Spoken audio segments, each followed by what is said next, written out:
Early voting hours sa Naga City naging paborable subuot sa mga senior citizen asin PWD sa syudad.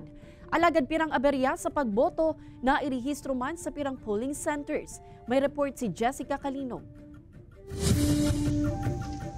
Alas 5 nin maagahon pa sana, bukas na ang 300 na voting centers sa syudad ni Naga para sa pilot implementation kan early voting hours o ang eksklusibong pagboto kan mga senior citizen, PWD asin anom na bulan pataas ng bados.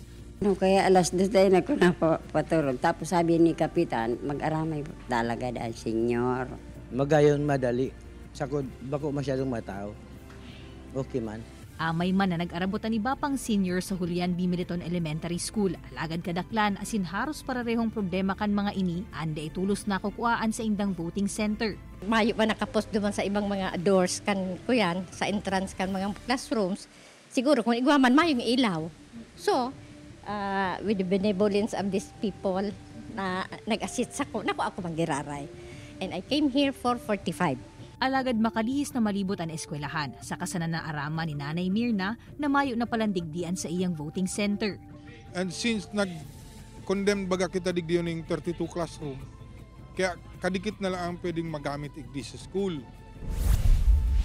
Alas 7 in punto kan mag-arangkada man ang mall voting sa Legazpi City. Nasa 700 na mga botante gikan sa barangay Kapantawan ang nag-aprobitsar kaini sa enot na pagkakataon. Ang mga senior citizen asin PWD sinabat man in wheelchair nganing mas magin madali ang pagpasiling sa botohan. Na og mga anis siya na naka-wheelchair siya, taday na siya makasakat talaga dyan. Marikas man ang nagin botohan, ninhuli tamayo nin kalaban ang nagdadalagan na kapitan asin siyam nakagawad sa naman ang nagraralaban. Digdi naman mismo ginibo ang pagbilang kan boto.